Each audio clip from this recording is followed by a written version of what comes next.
Now I'll write the complete new story, following all the patterns analyzed. The call came at 7:43 on a Tuesday morning.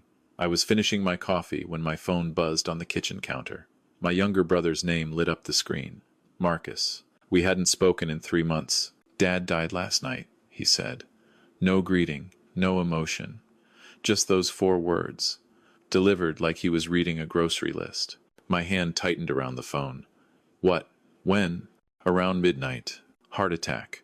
The funeral's Saturday at Riverside Chapel. He paused, and I could hear something in his voice. Satisfaction. The lawyer's reading the will Friday afternoon. Thought you should know. The old man left everything to me. The cabin, his pension, the veterans' benefits, all of it. Another pause. You get nothing, Sarah. Then he hung up. I stood there in my kitchen, phone still pressed to my ear, listening to the dial tone. My daughter Emma walked in, backpack slung over her shoulder, ready for school. Mom, you okay? You look weird. I set the phone down carefully. Grandpa Robert passed away, sweetheart. Her face crumpled. What? No. We were supposed to go fishing with him next weekend. I pulled her into a hug, but my mind was racing. Something was wrong, very wrong.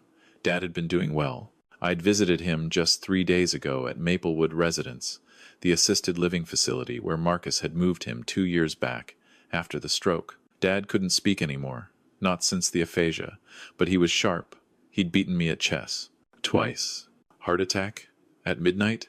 And no one called me until now? I dropped Emma at school and drove straight to Maplewood. The receptionist, a young woman named Courtney, looked up from her computer with surprise. Sarah, I wasn't expecting you today. I thought, with everything, I need to see my father's room. Her face fell. Oh, honey, your brother already cleared it out. Early this morning. Said he had power of attorney. Showed all the papers. She leaned in, lowering her voice. I'm so sorry. I know you visited him all the time. 3 times a week, like clockwork. It's just, your brother had the legal authority. And Marcus was here? This morning? Got here at 6.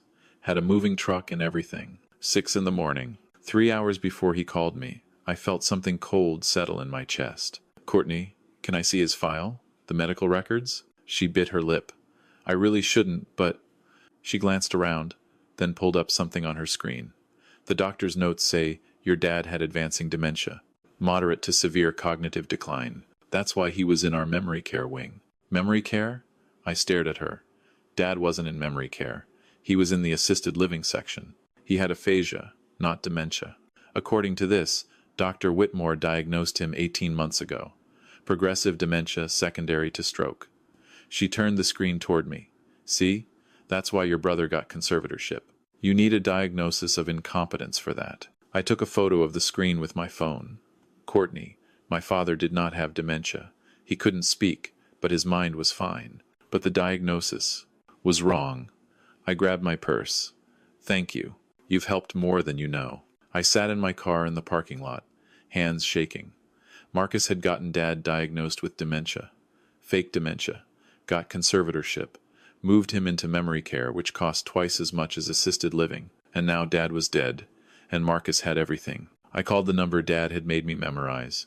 His lawyer, Bernard Levesque. Old school, been practicing since the 70s. Mr. Levesque? This is Sarah Morrison, Robert Morrison's daughter. Sarah, I've been trying to reach you. I'm so sorry about your father. Such a loss.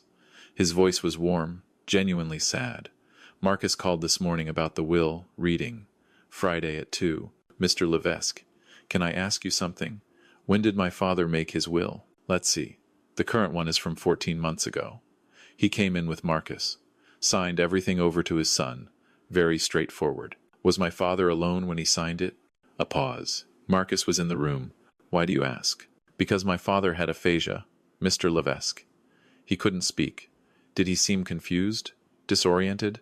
Well, he didn't say much. But Marcus explained he had dementia. Had the medical documentation and everything. I made sure Robert understood what he was signing. He nodded at all the right times. Seemed to comprehend. Could I see that medical documentation? Another pause. Longer this time. That's an unusual request. My father did not have dementia. He had aphasia. There's a difference. A big one. I see. His tone changed. became careful. Sarah, if you're suggesting what I think you're suggesting, that's a very serious accusation. I'm not accusing anyone. Yet, I'm asking questions. Can you tell me, did my father ever try to communicate anything to you? Write anything down? Marcus did all the talking. Said Robert couldn't write anymore. Tremors. I closed my eyes. Dad had been teaching Emma to write in cursive last month. His handwriting was shaky but legible. Mr. Levesque, I need to show you something. Can I come to your office? Today? I have an opening at 4. I'll be there. I drove home and tore through my filing cabinet. Everything I'd kept from the past 2 years. Every birthday card Dad had signed for Emma. Every chess notation he'd written during our games. Every note he'd passed me during visits. I'm still here, Sarah. Don't let Marcus win. He thinks I'm gone, but I'm still here. That last one. From 6 months ago. I'd thought he meant emotionally, spiritually. But what if he meant something else? At 3:45, I walked into Bernard Levesque's office with a folder full of evidence. He was exactly what I'd expected. 70-ish, silver hair, reading glasses on a chain. He stood when I entered, shook my hand with both of his. Sarah, please, sit. He gestured to a leather chair. You said you had something to show me? I opened the folder. These are notes my father wrote. All dated. All in the past 2 years. After his stroke, I spread them on his desk. This one's from last month. This one from 6 months ago. Here's a birthday card from Emma's birthday in September. He picked up his glasses, examined each one carefully. His handwriting is clear, purposeful. These aren't the scribblings of someone with dementia. No, they're not. I pulled out my phone. This is from Maplewood residents. Their records show Dad was diagnosed with progressive dementia by Dr. Whitmore. But I have something else. I pulled out another paper. This is from Dr. Patricia Chen. She's a neurologist at Vancouver General. I took Dad to see her 4 months ago, without telling Marcus. Second opinion. He read it slowly. Severe expressive aphasia. No signs of cognitive decline. Patient demonstrates problem-solving skills, memory, and executive function appropriate for age. He looked up at me. You suspected something 4 months ago? 6 months ago. Marcus wouldn't let me take Dad out anymore. Said it was too confusing for him. But I snuck him out twice. Once for ice cream. Once for the doctor. I met his eyes. Mr. Levesque, my father was trapped, legally declared incompetent, based on a fraudulent diagnosis. Marcus got conservatorship, moved him into the most expensive facility he could find, and has been draining his accounts ever since. That's elder abuse, financial exploitation. Yes, and now your father's dead. Conveniently, he sat back in his chair, fingers steepled. Sarah, what you're describing is a serious crime. If we pursue this, it will destroy your family. Are you certain? I thought about Dad, unable to speak, trapped in that facility while his own son robbed him. I thought about Emma, who'd lost her grandfather. I thought about doing the right thing, even when it was hard. I'm certain. He nodded slowly. Then we need to move quickly. The will reading is Friday. That gives us 2.5 days. He picked up his phone. I'm calling the police. We need to file a report before Marcus can transfer any assets. The next 48 hours were a blur. Detective Raymond Kowalski, Fraud Division, interviews, statements. Dr. Chen provided her assessment. Maplewood provided their records. We found Dr. Whitmore, the one who diagnosed Dad with dementia. Turned out Whitmore had his own problems. Medical board investigation for overprescribing painkillers. Marcus had a friend who'd introduced them. Whitmore needed money. Marcus needed a diagnosis. He paid me $5,000, Whitmore admitted, when Detective Kowalski brought him in. Said his father was going to die soon anyway, that he just wanted to make arrangements easier. I didn't realize you falsified medical records for cash, Kowalski said flatly. You helped someone commit elder abuse. By Thursday afternoon, we had enough. Kowalski called me. We're going to arrest him at the will reading tomorrow. I want you there. I want Marcus to see your face when we do it. Why? Because sometimes justice needs to be witnessed. You fought for your father. You should be there when we fight for him too. Friday at 2, I walked into Bernard Levesque's conference room. Marcus was already there, sitting at the head of the table like he owned the place. He looked up when I entered, and something flickered across his face. Surprise, then irritation. What are you doing here? I told you, you're not in the will. I'm here to honor Dad. I sat down across from him. By contesting? Sarah, don't embarrass yourself. Dad made his choice. I took care of him. You were too busy playing poor single mom to actually help. I said nothing, just looked at him. Mr. Levesh entered, followed by two men in suits, Detective Kowalski and his partner. Marcus's eyes narrowed. Who are they? Marcus Morrison? Kowalski stepped forward, badge out. I'm Detective Kowalski, Vancouver Police, Fraud Division. We have a warrant for your arrest on charges of elder abuse, financial exploitation, conservatorship fraud, and falsifying medical documents. The color drained from Marcus's face. What? This is insane. I don't. Stand up, please. Hands behind your back. Sarah, what did you do?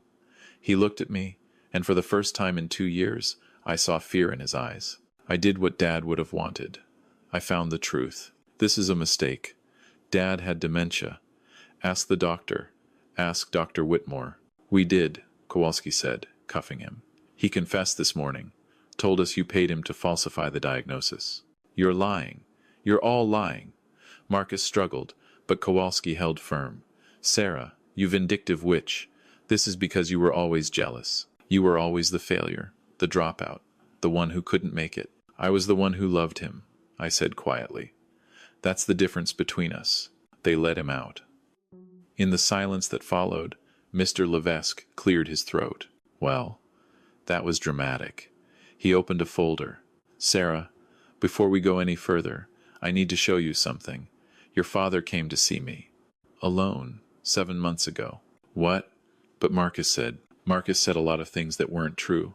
He slid a document across the table. Robert snuck out of Maplewood, took a taxi here. He couldn't speak, but he could write. And he wrote me a letter. I picked it up. Dad's shaky handwriting covered 2 pages. Mr. Levesque, my son Marcus is trying to steal from me. He got a fake doctor to say I have dementia. I don't. I have aphasia from the stroke. My mind works fine. I just can't talk. He got conservatorship. He controls everything. He won't let Sarah visit as much. He moved me to an expensive place, and I know he's taking the money. He thinks I don't understand, but I do. I'm writing a new will. Sarah gets everything. She's the one who cared. She's the one who visited every week, played chess with me, brought Emma to see me. She never wanted anything. She just wanted her dad. Marcus wanted my money. Please help my daughter. She'll need proof. I'm giving it to you. All my chess scorecards with Sarah. Dated. All the notes I wrote her. All the drawings Emma made that I saved. I'm not senile. I'm trapped. If something happens to me before this is sorted out, please make sure Sarah knows. I saw her. Every Tuesday, Thursday, Saturday. I couldn't say it, but I loved every minute. She did the right thing. She always does the right thing. Tell her I'm proud of her. Robert Morrison. My hands shook. Tears blurred the words. He made a new will that day, Mr. Levesque said softly. I had 2 witnesses. I documented his mental state. He was fully competent. Under BC law, this will supersedes the one Marcus had him sign. So you inherit everything, Sarah. The cabin, the pension, the veterans' benefits. Marcus gets nothing. He paused. Well, he gets a trial, and probably 3 to 5 years in prison. I couldn't speak, could barely breathe. There's more, Mr. Levesque continued. The cabin. Your father told me about it. Said Marcus didn't know the foundation is cracked. The septic system failed. There's mold in the basement. Needs about $200,000 in repairs. Dad knew? He got an inspection done 5 years ago.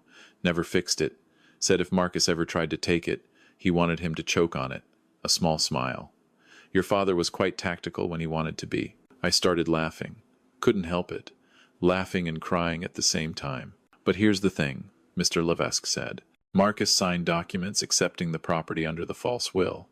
He's legally responsible for those repairs now, even though he'll never own it. The municipality has already sent him violation notices. If he doesn't fix them in 6 months, they'll sue him for the costs plus penalties. So he's bankrupt and going to prison. Yes, good. Mr. Levesque pulled out another envelope. Your father also left you this. Inside was a photograph. Me, Emma, and Dad, taken last Christmas. Dad was holding a sign Emma had made. Sarah is the best daughter in the world. On the back, in Dad's writing, you did the right thing. Always do the right thing. Love, Dad. I held it to my chest and wept.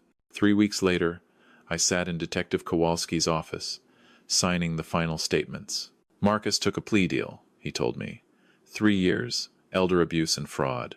Dr. Whitmore lost his medical license, 2 years probation. Could have been worse for both of them, but the judge appreciated their cooperation. Only 3 years? For elder abuse in BC, that's actually decent. Plus, he has to pay restitution to your father's estate. $60,000. What he withdrew in the 18 months he had conservatorship.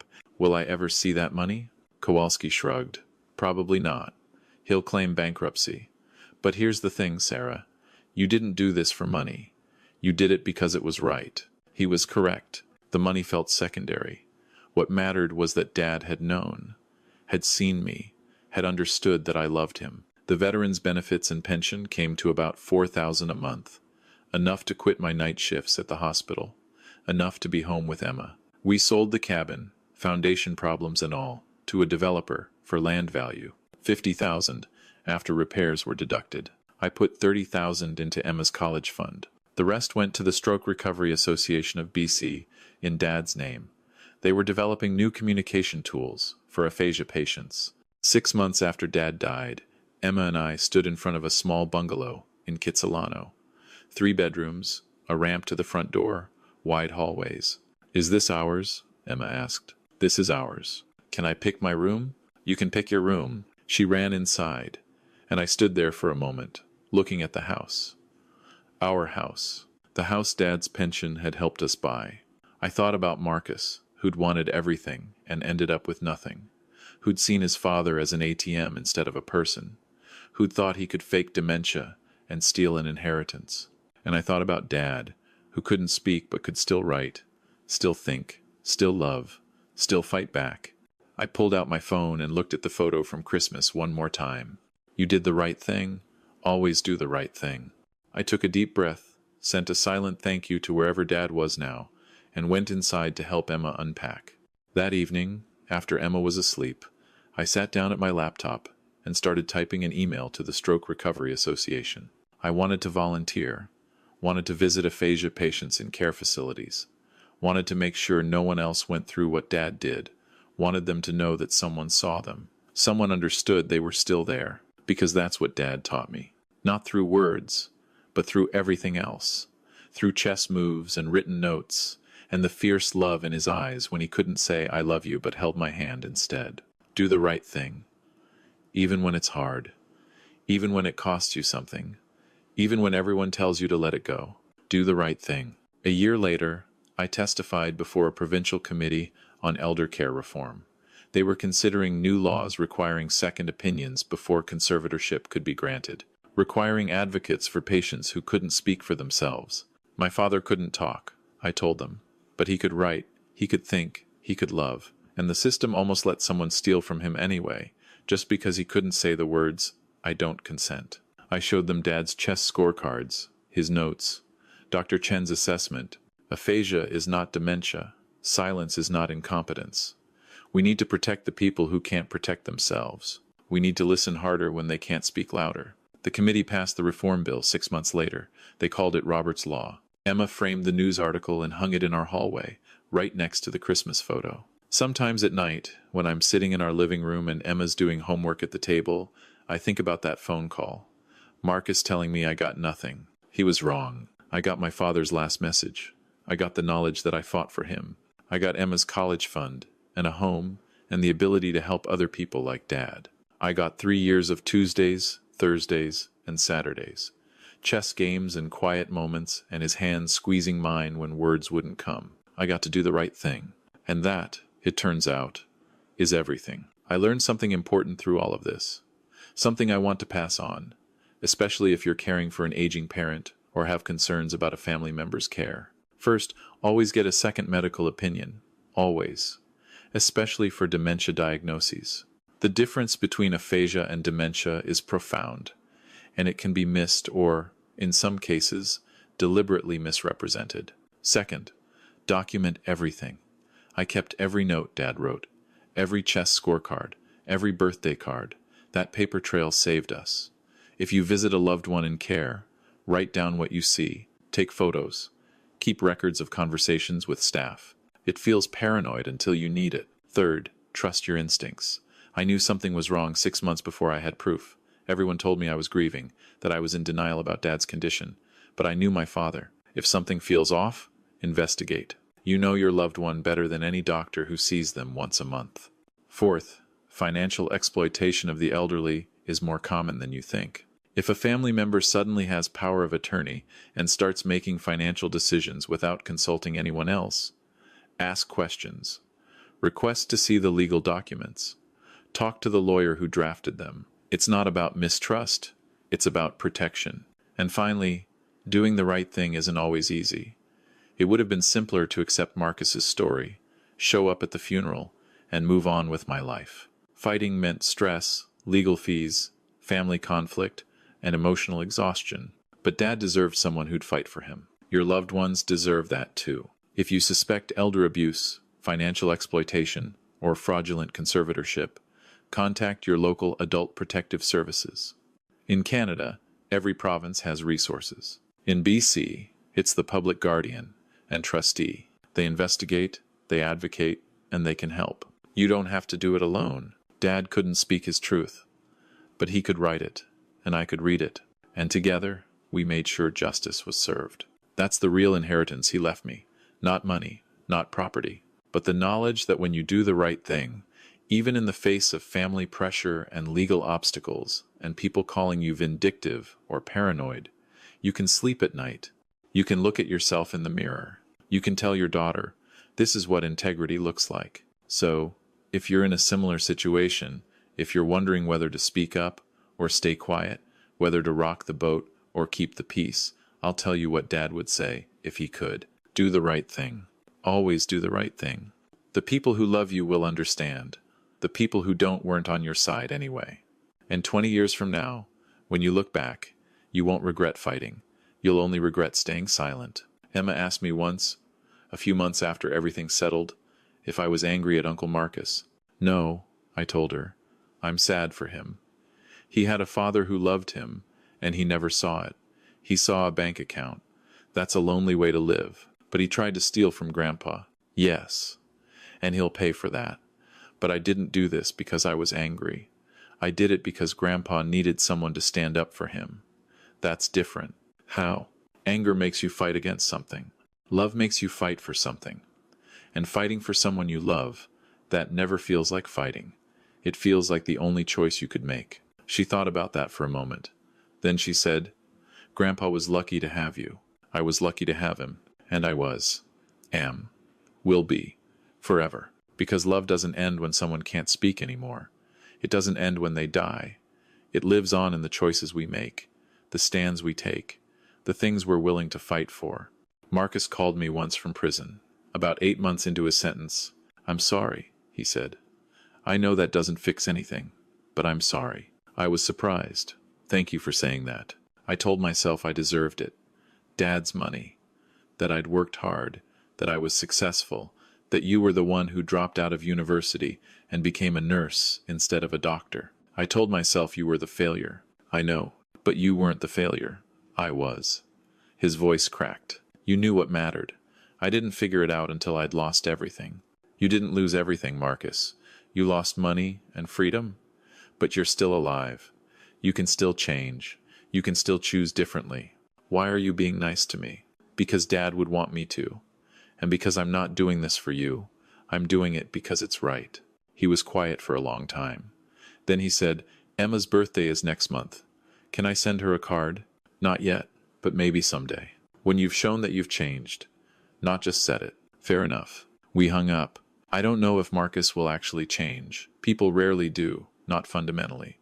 But I left the door open, because that's what Dad would have done. He always believed in second chances, in redemption, in the possibility that people could be better than their worst moments. I'm trying to believe that too. Last month, Emma and I volunteered at a stroke recovery support group. We taught aphasia patients and their families a communication system using tablets and picture boards. One man, about Dad's age, cried when he successfully told his daughter he loved her for the first time in 6 months. Emma squeezed my hand. Grandpa would like this, wouldn't he? He'd love this. And he would. Because this is what his silence, his notes, his chess games, his fierce love created. A ripple, a change, a small piece of the world made better because one man couldn't speak but refused to give up, and one daughter wouldn't stop listening. That's my inheritance. That's what I got. And it's worth more than any cabin, any pension, any amount of money Marcus could have stolen. It's worth everything.